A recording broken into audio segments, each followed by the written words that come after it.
Good morning. Good morning. Are we up and going there? Yeah, we're up and going. Hi, YouTube. We don't do really much of any editing, so this is raw footage for YouTube viewers. And we have a bounty in the kitchen. Everything from soups to nuts. Whoa. And there's fruit and vegetables and things that almost look like vegetables. I'm not sure what some of these things are. So, but yeah. Ta-da! John Hawke, an army sergeant who fought in Normandy, says, "Courage is not the lack of fear," which would be a lack of intelligence, but it's how you handle your fear. Ta-da, ta-da, ta-da. We do have a couple patron saints by the name of John Lennon and George Carlin. And John said, and so, this is Christmas. Well, it's not, but okay. And for black and for white, for yellow and red, let's stop all the fight. Dang it. And George, what was the best thing before sliced bread? I don't know. Saran wrap? Okay. I read an article in Parade magazine this morning talking about lunch in general, and one of the people was talking about lunch back in the 60s when a lot of us were kids, and how obviously it was significantly different and everything, and how he said that of course everybody had white bread. I mean, you didn't have anything but white bread. There was no brown bread. I kind of saw it on the shelves, but you weren't supposed to buy that for some reason. I don't know. I think Wonder Bread must have done a really good job on that. But he said this lady, for the first time in her life, had lusted or was jealous of someone else, because this little girl had a sandwich that was made from a piece of white bread, mayonnaise, a piece of ham, and what she was told was brown bread, whatever that was. And that was her sandwich, and she just thought that was absolutely wonderful. So, the best way to keep one's word is not to give it. Napoleon, 1769. Blessed is the man who, having nothing to say, abstains from giving in words evidence of the fact. Ta-da. Boy, everybody's so quiet this morning. Oh, I made a prediction last Monday, and it's one of my semi-annual predictions about weather. And my prediction was, and still is, the hot weather's done. That's it. I mean, we'll have some 90s, but, you know, hey, it's August. But no more of these heat spells and over 100 and all that. Ain't going to happen. And as long as I've been making the predictions for about 18 years, I've never been wrong. So, don't make me wrong. So, various types of firearms were named after birds of prey. One of the birds of prey that were common in France in the 16th century was a small sparrowhawk called the musket. Though deadly on songbirds and small rodents, the musket was not nearly as fierce as the eagle or even the falcon. Since the musket was a small hawk, it was logical to give it its name to a gun. When we say small arms, we mean weapons basically designed to be carried by one person, as distinguished from heavy arms, artillery, developed in the late 1300s. The musket was developed in the early 16th century and was first used to shoot arrows. It was soon adapted to bullets and became the standard weapon used by the infantry. All early models were fired by means of a glowing wick or match, so two men were required, one to aim and the other to apply the fire. Clumsy and inaccurate though it was, the musket was the heavy weapon that decided most battles for more than 2 centuries. Like the bird for which it was named, it was light enough for rapid maneuvering. Now of interest only as a museum piece, it was made obsolete by the invention of the rifle, which is actually a musket with spiral grooves in the barrel. So, yeah. Interesting stuff. All right. Pineapples, oranges, lemons, watermelons, and tomatoes are all berries. Are all berries. Must be true. Must be true. If the internet said it, but the book, Yep. Pineapples, oranges, lemons, watermelons, and tomatoes are all berries. I knew they were fruit, but They are fruit. They are that too. All right. And this is for the lexophiles in our group. Lovers of words. Everybody's going, what? What? Did I do it? I'm not sure. A bicycle can't stand alone. It's too tired. A will is a dead giveaway. A will is a dead giveaway. Come forward, Janice. Come forward. The wheel was the last one. Time flies like an arrow. Fruit flies like a banana. A backward poet writes in verse. A chicken crossing the road. Poultry in motion. When a clock is hungry, it goes back 4 seconds. Yeah. That one was a groaner. Okay, fine. This is rearranging letters in words and coming up with interesting words. Presbyterian, best in prayer. Astronomer, moon star starer. Desperation, a rope ends it. The eyes, they see. Interesting. Okay. Anything else going on? We'll do announcements now. You want to do them now? Sure. Okay. You can use mine, but then you wouldn't see anything.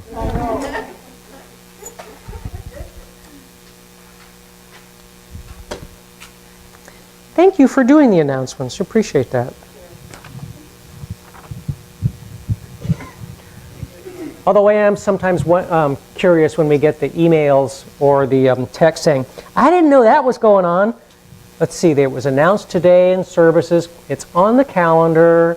But we still get them. I didn't know that. Okie doke. So this next week that's coming up, we have a motion code on Monday from 6:30 to 8:30.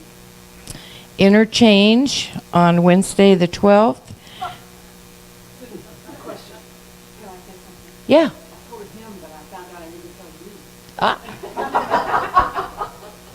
We're starting to look at and read a book called, read a book by Brene Brown, which I have talked about, called The Gifts of Imperfections. And it's about wholehearted living. And it's extremely, of course, important in our lives. We want to live a whole happy life, right? But she's very funny, but she's done 12 years of research on vulnerability, and her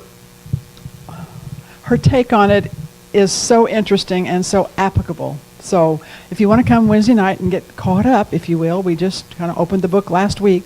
You're welcome to come. 7 o'clock Wednesday night.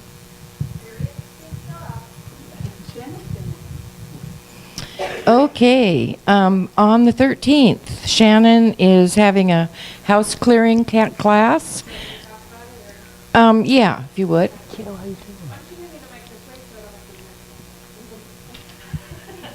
Also, the ARE meets that evening. Starts at 6:30. thank you.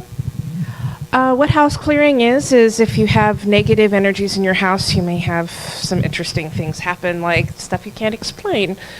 People usually call them ghosts or interesting things. Sometimes if we have those energies removed and cleaned out and make a positive environment that's easier for you, it's a lot easier on the family, and it's a better environment for everybody.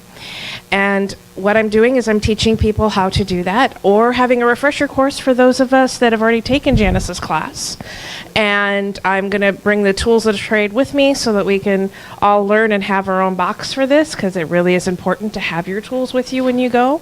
And one of the major rules is you never go alone. And I really want to explain why to do that, and also try to organize a groups for the church to go with these, because we get calls all the time saying, help me, I've got problems. I don't understand what's going on in my house. Can you please come and check it out? I want to be able to start organizing smaller groups that can go during the week and on the weekends to go to these places and be able to clear out negative stuff.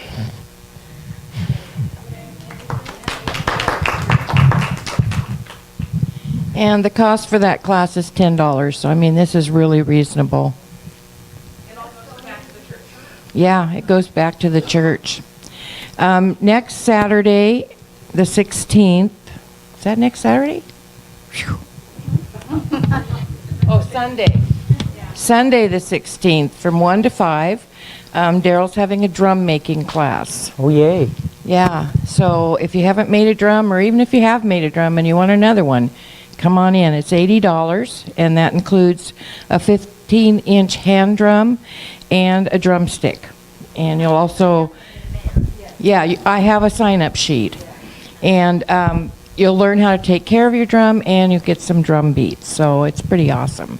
So I'm going to pass that around.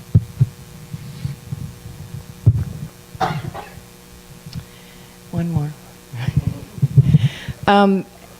We're going to be starting a once-a-month Spirit Thursday. And what we're going to be doing is opening our doors. We're going to have readers, healers, whatever it is that you do, we're going to offer it to the public. We'll put flyers up in some of the restaurants that we go to that we also know a lot of people frequent. And I have a sign-up class or sheet for anybody that's interested in being a reader or a healer. And we'll put together a list, and we'll rotate out if we have a lot. So the first one will be September 4th. Okay? Yeah. September 3rd. Hello, everybody. My name's Samuel, for those who don't know. Hi, Samuel. And there was a little bit of a mix-up on the calendar for this month regarding a class I'm going to be giving on the 25th. On the calendar it says I'm going to be giving a low-level laser therapy talk. That wasn't supposed to be there. Instead, it was supposed to be an indigo talk. And give me a show of hands of people who know what that is. Indigos. Well, I will be giving a class on everything that you probably don't know about indigos. I was in California, and I had the privilege of working with the woman who is responsible for you all knowing what that even is. And so I just wanted to clarify that and invite you to come if you'd like to know more, or if you don't know what that is, then this is the perfect opportunity for you to learn. Cool. All right. Thank you. Oh. 25th, September 25. It's the day after the 24th, August 25th. Ah, sorry. I'm in the wrong month. Gee, mini Christmas. Is that it? Oh, okay, cool. Hey, you know what? Did I say anything last week about our kitchen remodel? Yeah. I did? Didn't? Whatever.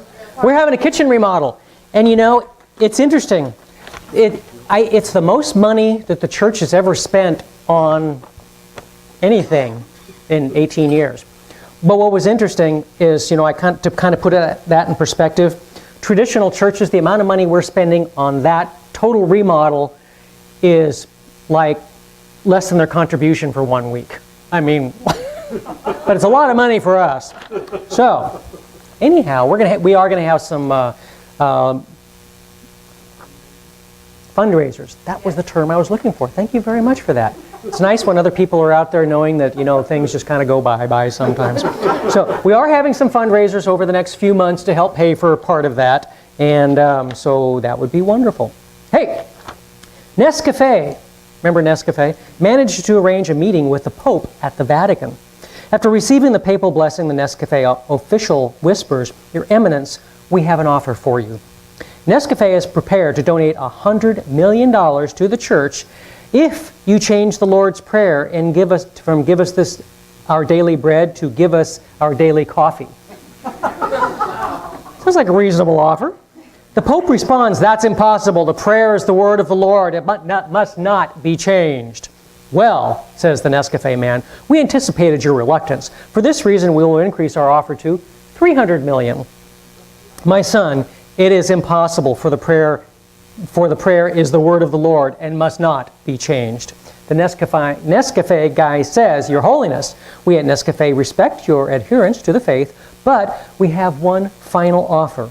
We will donate $500 million, that's $500 million, to the great Catholic Church if you would only change the Lord's Prayer from give us this daily bread to give us our daily coffee. Please consider it. And he leaves. The next day, the Pope convenes the College of Cardinals. There is some good news, he announces, and some bad news. The good news is that the Church will come into $500 million. The bad news, Your Holiness, asked the Cardinal, we're losing the Wonder Bread account. Ha ha. I'm sure there'll be somebody offended by that one, so maybe I should read it again.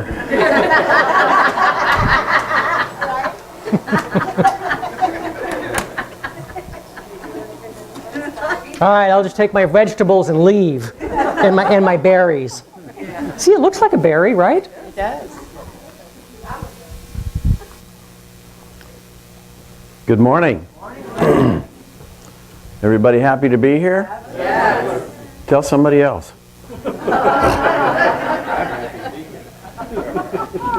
Reach out and say hello to somebody you don't normally say hello to. Welcome them here. There you go. There you go. We're going to talk a little bit about traditions this morning, whether or not they're blessings and burdens. There's one tradition that everybody in this room ascribes to. Every one of us does the same tradition, and we don't even know it. What happens when you go to a store and you buy something? The UPC code is what they scan. That has become a habit and a behavior and a tradition in our society. What would we do now without it? And we all agree. Did anybody complain? Did anybody say no? We just bought into it, didn't we? So it's the way we do business these days. So, we've been raised with these traditions. What are they? Are they thoughts? Are they processes? What are they? Definition. Tradition is a belief or behavior passed down within a group or society with symbolic meaning or special significance with origins in the past. UPC code have a symbolic meaning? Handed down through the generations? Well, one or two anyway. And it has a certain meaning. And it's become indispensable in our society that we have that. So then the first question I would ask, given that a tradition is a habit or a behavior, do we just believe in our behaviors, or do our behaviors foster our own beliefs? Something to think about as we go through it. Now, it might seem reasonable that there's traditions for everything. Christmas, Thanksgiving, what lane we drive in, liturgy in churches, traditions at home. How many of you had to be at Grandma's house for Christmas? Aha. How about Thanksgiving? In my house, if you were alive and you weren't bleeding, you got to Grandma's house Thanksgiving and Christmas, or else. I mean, that's just the way it was. It was accepted. And as a little kid, you're raised with that. There wasn't any question. You just did it. But was it a blessing? Or was it a burden? Depended on the cousins I had to spend time with for me. Fiddler on the Roof. Anybody seen that? Yeah. Okay. In one of the scenes, there's a song called Tradition. And Reb Tevye talks about tradition. And he goes through his thing. We have traditions for clothes that we wear, and how we sleep, and what we eat, and who we marry, and all these kinds of stuff. He talked about keeping his head covered. And he talked about the prayer shawl that he wears. And then you might ask, where did this tradition come from? And he looks at you and he shrugs his shoulders and says, I don't know. They've just always been there. So how many traditions in your lives have you taken a look at to see whether or not It's always been there, and whether or not it still continues to serve you. Some may, some may not. Another question. White wedding gown. Anybody know where that started? Close. France, but I can't remember the lady that did it, because she had to have a white wedding gown with the queen. Queen Victoria in England in the 19th century. For her marriage to Albert of Saxe-Coburg, she wore a white gown. It was pleasing to people who were around. They thought it was cool, and the tradition caught on, and here we are. So you can blame her or thank her for that one. The Native Americans also have and have had a lot of traditions for a long time. I would offer, though, that the traditions in some ways are a little different because they're held sacred. Traditions have a lot to do with how they live and how they believe. And in some cases, those traditions were necessary to tell who a people were and where they came from and why it was important to maintain their identity. For example, the Tlingit and Haida in Alaska, they wear who they are.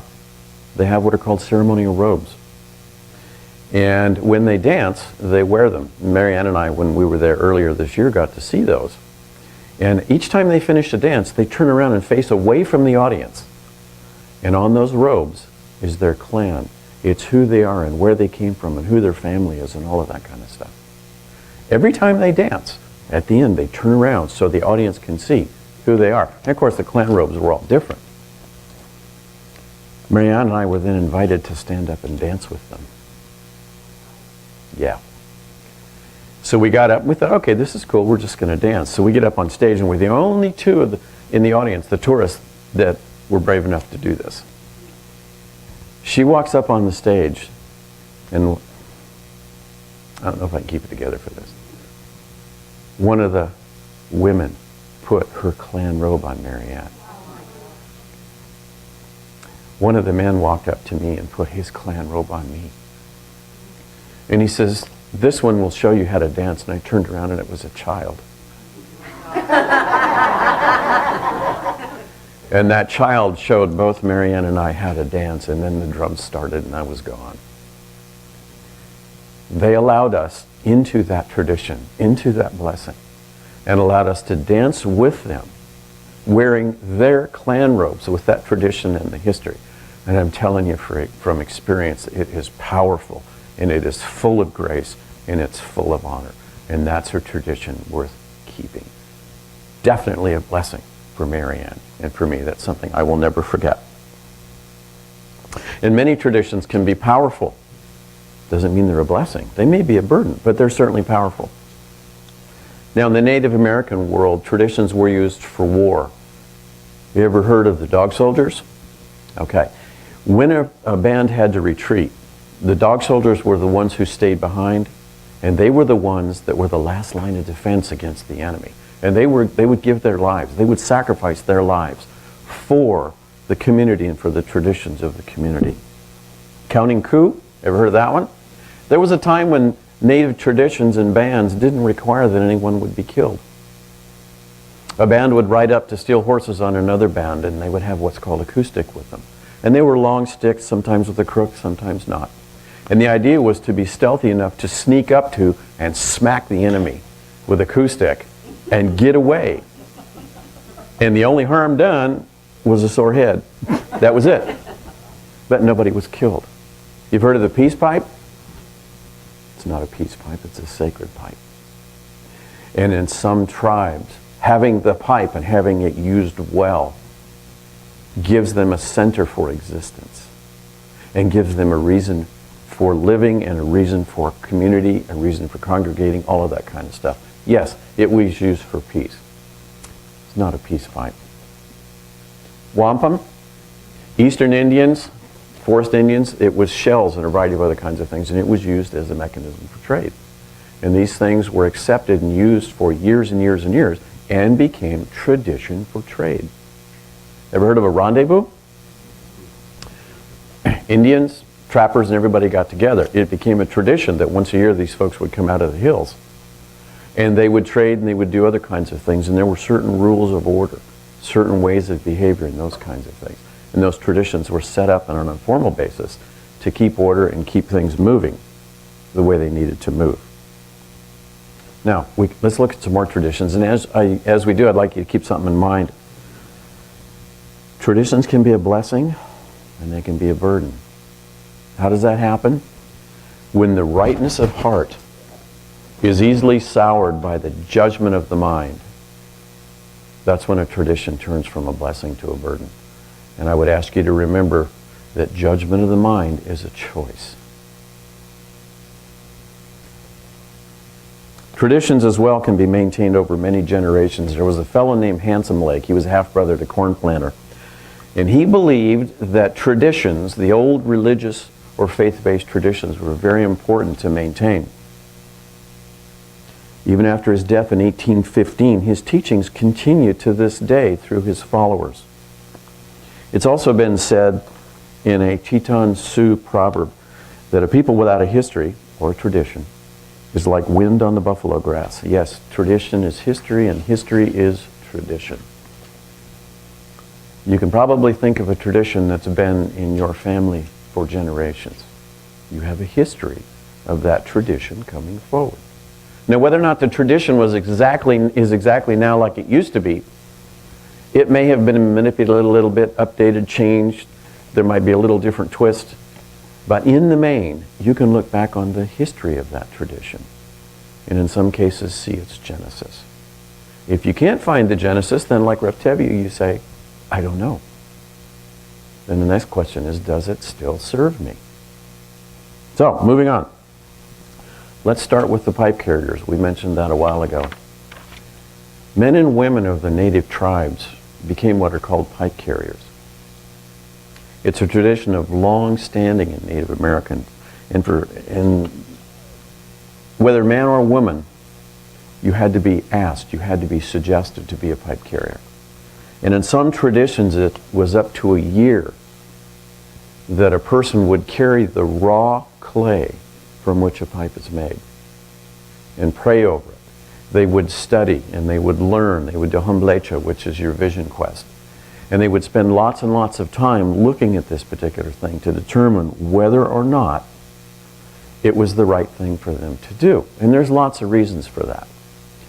As a pipe carrier, you cease to be available to yourself and you become available to the community. When you choose to carry a pipe, you become available as needed for the community. And that doesn't mean you get out of balance. There's always a balance between the community, your family, your spouse, your intended, whatever, and yourself. Part of being a pipe carrier is maintaining that balance. The heart needs to be right as well. The reason the heart needs to be right, again, you want the rightness of the heart to always overcome the judgment of the mind. And why this is so critical? When a person becomes a pipe carrier, it is a commitment for life. You don't get to put the pipe down. Once you pick it up, it is yours for life. And that means a variety of things. You're available by phone. You're available as needed to help folks in crises. You're available to walk a good way, a fully good life, as an example of what a good life should be. And once you do that, there's no turning back. Now, having said that, a man or a woman can suggest to the one who gave them the clay that they're not ready to carry your pipe. And that decision is respected. There's no recrimination, there's no retribution. So there is that. But once it has been accepted, that is it. Are there other kinds of things in life where that kind of a commitment should be undertaken? You can probably think of a few. Now, let's move on to being kind to women. Guys, this is a message for you. Women, don't tune out on this one, though. Being kind to women and honoring women is a long-standing tradition in the Native American ways, and for good and practical reasons. An Oglala Sioux, whose name was He-Dog, said it well. It is well to be good to women in the strength of our manhood, because we must sit under their hands at both ends of our lives. And he's right. So take it to heart, man. Women are to be considered a center of creation, to be honored, protected, and served well. Okay, now women, it's your turn. There's an old Cherokee adage that says the woman is to bring her man to his source and to his center and to creator. That's her responsibility. The man's responsibility in turn is to protect her in all ways so she can walk the earth unharmed. And one of the things he's to protect her from is himself.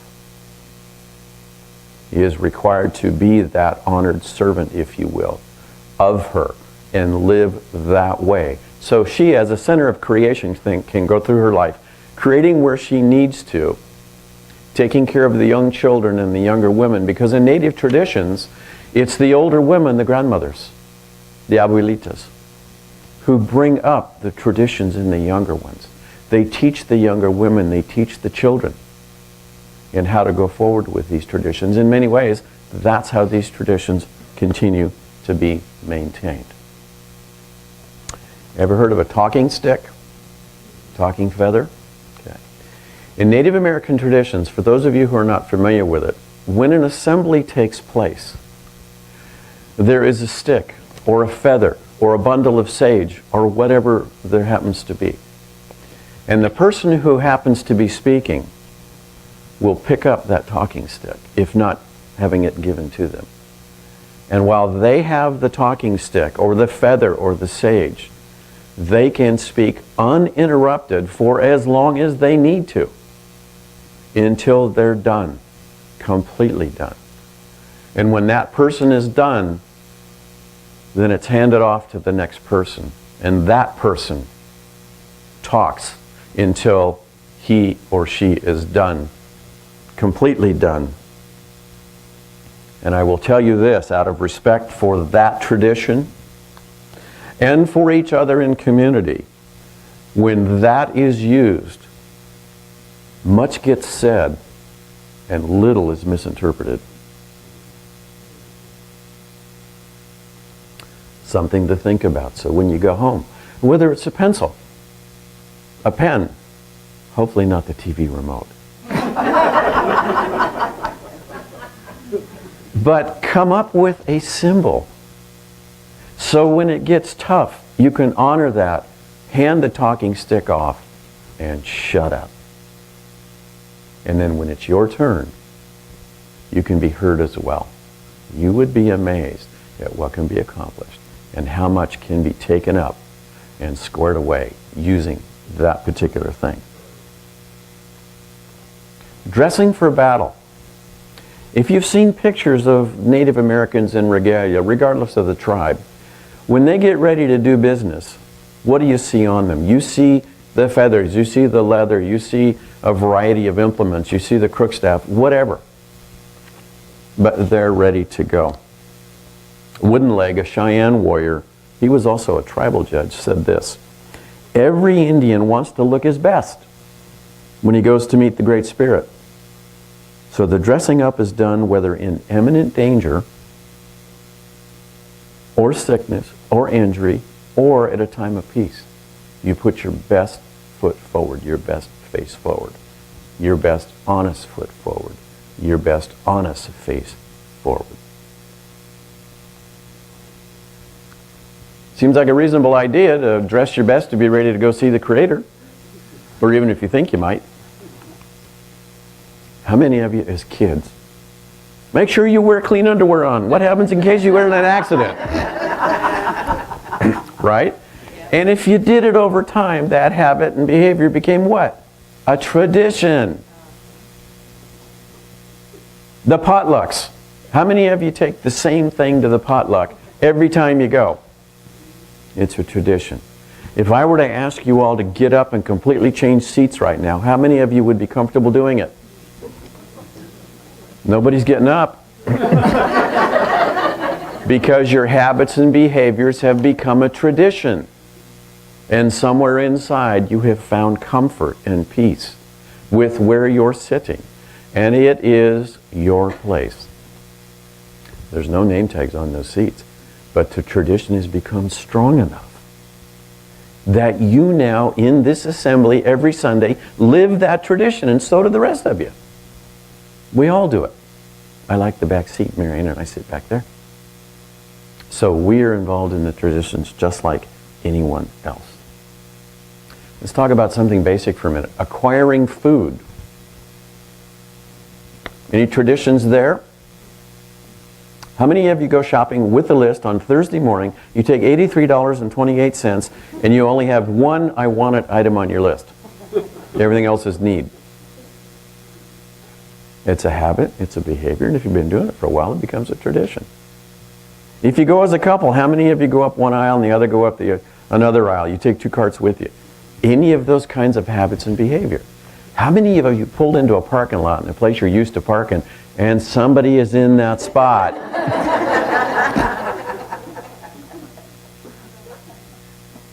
That's mine. I've had it for a long time. Why are you in my spot? That habit and that behavior has become an ingrained tradition, in some cases not a healthy one, particularly if you're sitting there wide-knuckled on the steering wheel with both hands wondering whether to hit the brake or the accelerator. I see some of you have thought that, I can tell. Let's get back to food. In the Native American traditions, food was approached that way as well. The hunt was prepared for us in a particular way. There were songs, there were dances, there were prayers. There were markings on the horses. There were markings on the men who were going out. There were certain protocols that were undertaken. When a buffalo hunt took place, oftentimes they would strike the whole camp and everybody would go. So the men would bring them down and the women would go in and they would do what's necessary to bring it down to absolutely nothing. Nothing was wasted. Each and every possible thing from the animal, or if they were out gathering plants, was honored and used to the best of the people's ability. If you look at any documentaries about how the Plains Indians used the buffalo, which essentially was their supply line, you would be amazed at the things they could use it for. Hooves for glue. The stomachs were used for boiling pots on their fires. Of course, the robes, the bones, all of this other kind of stuff. Every bit that they could possibly use was done so. A 19th century Wintu woman said it this way: when we Indians kill meat, we eat it all up. When we dig roots, we make little holes. When we build houses, we make little holes. When we burn grass for grasshoppers, we don't ruin things. We shake down acorns and pine nuts. We don't chop down the trees. We only use dead wood. In these cases, tradition taught appropriate use with no waste, with no dishonoring anything by leaving it damaged or unable to provide yet again for the people in time. A look toward future generations, if you will. Have you ever heard living for the next 7 generations? We're supposed to learn from the 7 generations behind us and not do the same thing that will cause those issues. And then live for the next 7 generations. We don't own this. We borrow it from our children. Even the raising of children was carried out in traditional ways that helped to balance the growth of the child with the needs of the community. Mourning Dove, a Salish, said this: children were encouraged to develop strict discipline and a high regard for sharing. When a girl picked her first berries or dug her first roots, they were given away to an elder so she would share her future success. When a child carried water for the home, an elder would give compliments pretending to taste meat in the water carried by a boy, or berries that were carried by a girl, in order to begin to instill these habits and behaviors. So they would become traditions. And in that particular case, the tradition helped the community to survive because everything was shared. When a hunter who was particularly successful would go out and get game and all this kind of stuff, it wasn't hoarded, it was shared. Whoever needed it got some, and that's just the way they did business, to ensure that the community at large survived everybody knew and understood these traditions and accepted them. There are many more traditions, medicine bags, feathers in the hair, for deeds well done, and so on. We even have traditions in this assembly right here. We have the cross with the wheel. We have the tradition of the communion. We have the tradition of fill in the blanks. We all have them. All of these are to a greater or lesser degree religious and social traditions. And by the way, along with these, there are also expectations. When we come in here for communion, there are certain expectations about the way it's going to be conducted. When we go grocery shopping, there are certain expectations about the way we believe it should be conducted. Okay? You don't go up and down the aisles tasting everything. Well, maybe the peanut butter. So you get it, you put it in, you go home, then you try it. I mean, there's a variety of those kinds of things that occur. There's a certain amount of decorum that takes place in an assembly like this, based on tradition. We were expected to follow it. Christmas, Thanksgiving, Easter. Eat all your food. Everybody have a plate full of food? Eat all your plate up. There are people who don't have any food. Okay, that was a behavior. It was a habit. It became a tradition in your house to the point where your mom or your dad got to the point where they didn't have to say it anymore. It was just expected that you did it. There's also a cost of meeting these expectations. How many of us have come from another religious or faith-based tradition? Yeah. Why did we leave them? It was because the cost of staying there was too high. It no longer served us, and in that particular case, those traditions went from being a blessing to a burden. And when they became a burden, the burden became so overwhelming that we could no longer deal with it. And so we came here. And even here, it's important to remember that our traditions, our habits and our behaviors, we want them to be blessings. And the first time the rightness of the heart begins to be soured by the judgment of the mind, it's time to speak up, and it's time to find out what has caused that and get it right. That's what we're all here for, is each other, to get it right where we can. What is it about these traditions that we find so intriguing?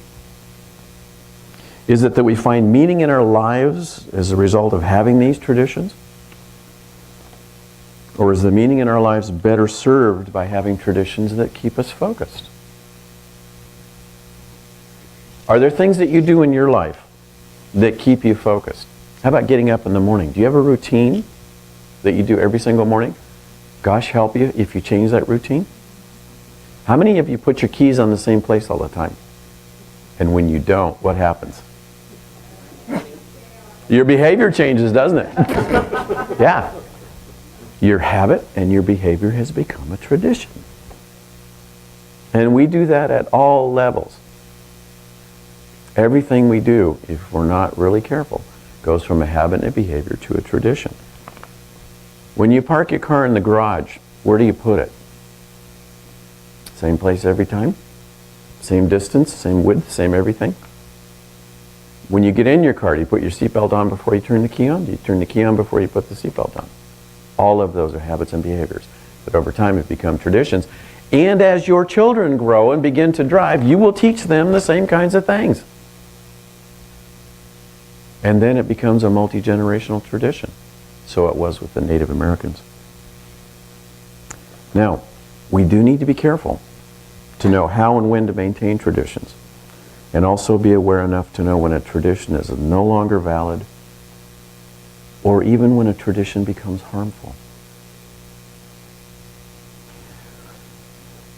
When a tradition becomes so ingrained that you cannot bend that tradition for anything, then one wonders how good it is. Let me take you back to Fiddler on the Roof. When the third daughter married out of the faith, on the other hand, no, there is no other hand, is what he said. Yet when the village was being deserted, and they were all going down the road, they were telling everybody where they were going, and all this other kind of stuff, the third daughter and her husband walks by. She says she loves her family and all that kind of stuff, and he's quiet. You get a little further down the road, and what does he mumble under his breath? He says, God bless you. So even he bent. And then the wife, God bless you. We'll see you down the road somewhere. So he made a choice to bend his tradition for the love of his child. Anytime a tradition becomes so ingrained that love can't overcome it, I would ask you to look hard at that tradition and see whether or not it still serves you.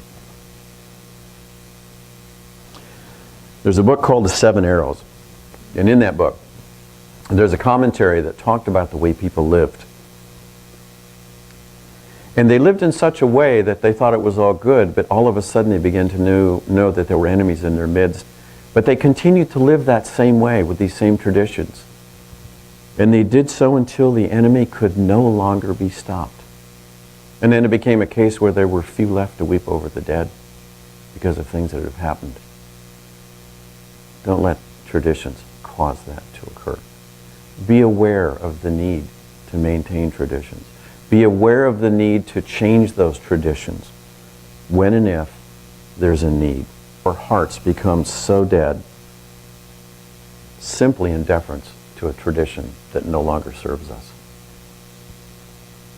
So how might a tradition serve us? Perhaps revamping a style, revamping a habit, bringing something other than potato salad to a potluck. Those of you who know me, that's what I've been doing for the last couple of years. Until I met Marianne, count on it. Dan will bring the potato salad in, the big one. Always, no issues. Now, Marianne cooks so well, now we get ribs or something else. The traditions are beginning to change. I still like potato salad though. So, revamp a habit, revamp a behavior, or perhaps creating a new one that supports your desire for loving peace, compassion, and sharing who you are and what you have with each other.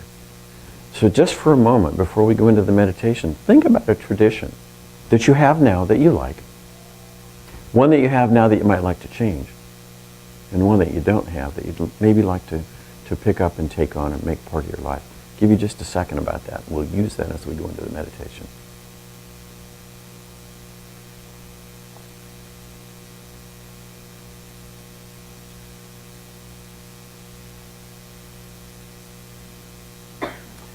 Before meditation, I'd leave you with one last thought. Traditions are for community. Traditions are for family. They're for friends. We have different traditions for friends than we do family. Don't forget the traditions for yourself. Take care of yourself. Without it, as the pipe carrier commentary talked about, you cannot be in balance. Community, family, and you. Don't forget you. You are worthy of traditions. You're worthy of habits and behaviors that lend themselves to a loving heart, compassion, and the ability to share who you are and what you have with others. Thank you. Now,